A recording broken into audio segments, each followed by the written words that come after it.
What's up mga kaagre? So, kamusta kayong lahat? At nandito na naman ako, no? Welcome back na naman sa aking YouTube channel mga kaagre. So, ito nga, update ko lang kayo ulit sa aking tataniman ng dragon fruit. Pagkatapos ko lang mag-spray mga kaagre ng para sa damo, no? So, ayan, pwede nang magtanim. At meron na akong pantanim na dragon fruit mga kaagre, no? Ready na yung pangtanim at sa ngayon niya ay uumpisahan ko na, no, para bago matapos ang January ay maubos ko na, no, matapos ko na matanim lahat ng aking dragon fruit na pangtanim dito mga kaagre, oh. So ayan, medyo malawak-lawak, malapad mga kaagre yung tataniman. So 152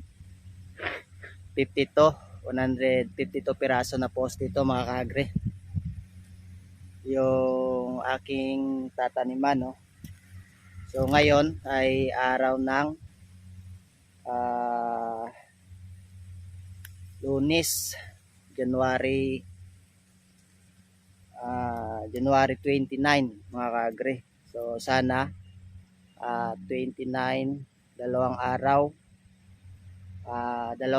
ay matapos ko na itong taniman mga kaagre, no? O matapos ko nang itanim lahat yung aking similya, no? Yung aking pantanim na dragon fruit.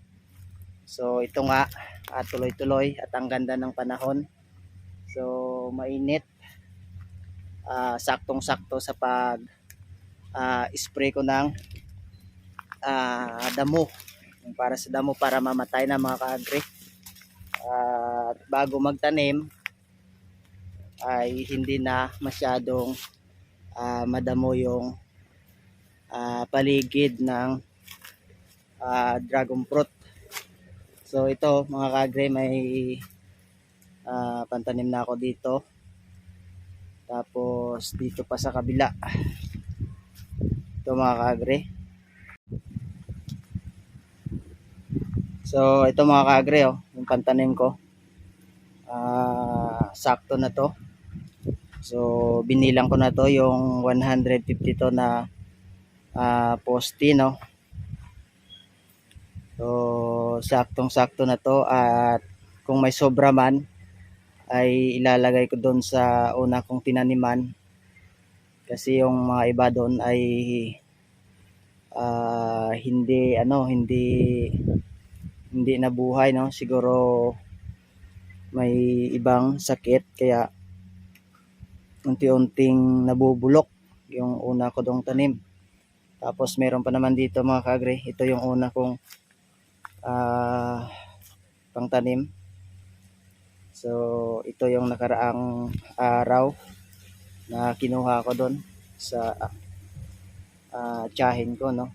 So ang daming pantanim doon sa kanila, kaya binigyan niya ako. So ito yung pangtanim ko lahat, libre lang to mga kaagre, binigay niya lang kasi nga yung kanyang dragon fruit ay medyo malapit sa bahay. Sabi niya kukunin niya lahat yun at ililipat sa malayo kasi nga delikado sa mga bata, no. So ito yung una kong itatanim, itong mga ganito mga kaagre. Tapos ito ay pahuli ko lang muna to, yun, pinagputulan na to. So napanood ko kasi sa YouTube na itong kagaya nito daw mga kaagre, yun, kagaya nito, nagputulan na to ay madali daw to mag-ugat, kaya ito yung unahin ko. Tapos itong ganito ay mas maganda daw patuyuin muna, no, yung kinatings dito, oh. Yun. So wala naman akong alam kung ano, at bago pa lang, so gagayahin natin yung mga napanood natin. napanood ko sa YouTube. So 4 to 5 days daw bago ito matuyo, pero ito pang 2 araw pa lang ay medyo tuyo na kasi matanda na kasi itong pangtanim na to mga ka-agri, no. At kaya ako linagyan ng ganito para hindi ako malito kung saan yung sa itaas at yung sa ilalim, no. Kasi pag tinanim mo to na nakabaliktad ay ang tagal bago lumabas yung kanyang salingsing o soloy kung tawagin, no. Kasi nga baliktad. So yung nakaraan may tinanim ako doon sa taas doon na yung 26 piraso ko doon na poste. Yung iba ay lumalabas na yung salingsing o yung soloy. Tapos meron ako napansin na yung sa ilalim lumabas yung ano, kaya yung sa ilalim yung itinanim ko, yung itong dito sa taas. So baliktad pag tanim ko. So nakaganito siya. So yung soloy ay dito lumabas, oh. Ito pala yung dito pala yung kanyang sa ibaba, kaya dapat ito yung nasa lupa, no, kapatong. So ito pinanglagyan ko ng ganito para hindi na ako malito, no, kung saan yung sa taas at saan yung sa ibaba, no, kagaya nito mga ka-agri, oh. Parang kagaya dito sa kabila pinagputulan. So pero ito yung sa itaas mga ka-agri at ito yung sa ilalim. Yun. So ito muna yung itatanim ko. Unahin ko muna to. Siguro hindi naman abutin ng 1 araw to. Itong mga ganitong karami na yung itong pantanim na una. Tapos ito isusunod ko na lang siguro sa 30, mga sa 31 ko na to itatanim, no, mga ka-agri, para tumuyo pa ito, no. So yung sabi nila pag tumuyo daw to ay madali na lang daw maglabas yung kanyang ugat. So ayan, tuloy-tuloy lang at meron namang straw dito. So ito lang yung pantali. Ito lang yung gagamitin ko sa pagtali sa aking tanim na dragon fruit. So yung gagawin ko ngayon ay i-distribute ko muna doon sa bawat poste. Yun. Tigta 3 sa isang poste mga ka-agri yung aking ilalagay, no.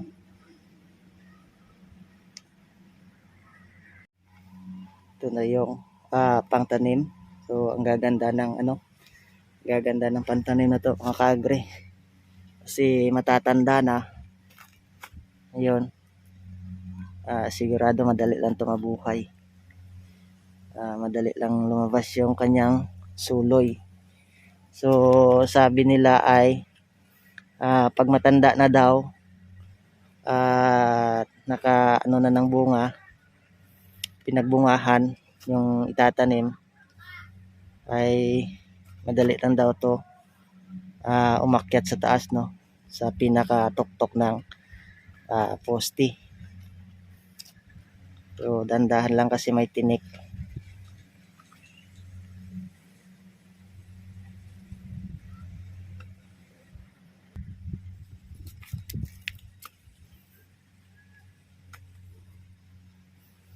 So tigta 3 lang sa isang poste.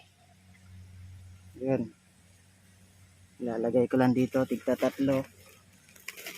So bilang na kasi to mga ka-agri, sa isang poste ay 3 cuttings, no.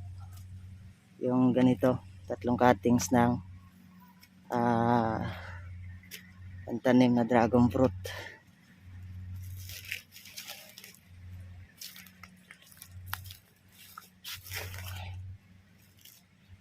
So, tune in lang muna mga ka-agri.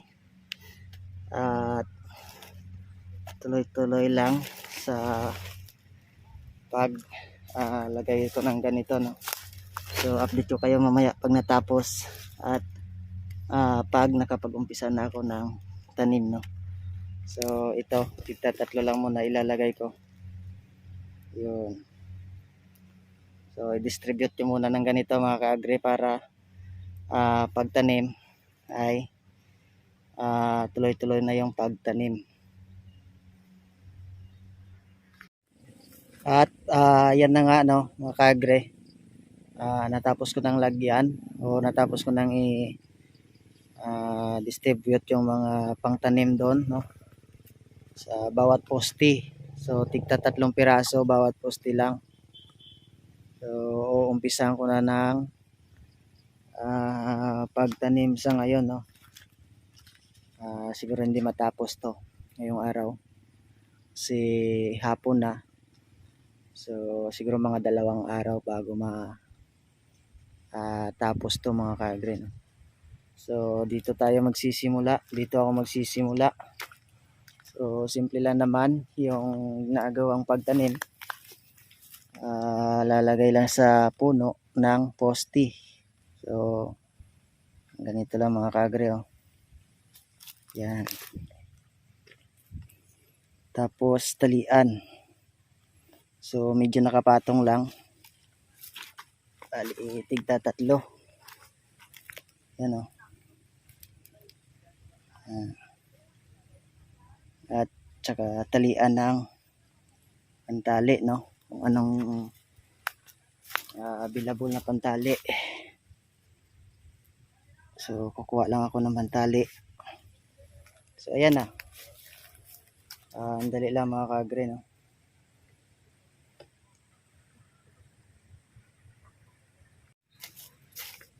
At tatalian ng straw para hindi matanggal at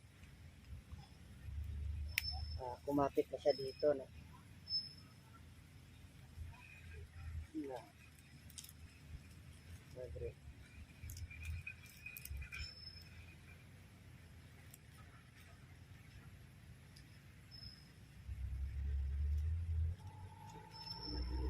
Medyo higpitan natin para hindi gagalaw-galaw.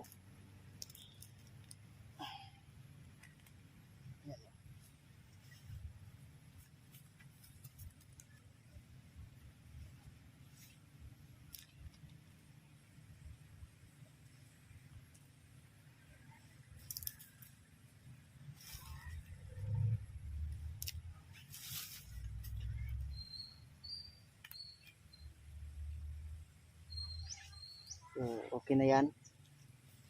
Agree. So yan, may tali na. So medyo nakapatong lang yung yung pantanim na dragon fruit, yung seedling, para mabilis lang daw mag ugat. So tuloy-tuloy lang mga ka-agri, at hanggang dito na lang muna yung aking video na ipapakita sa inyo, no.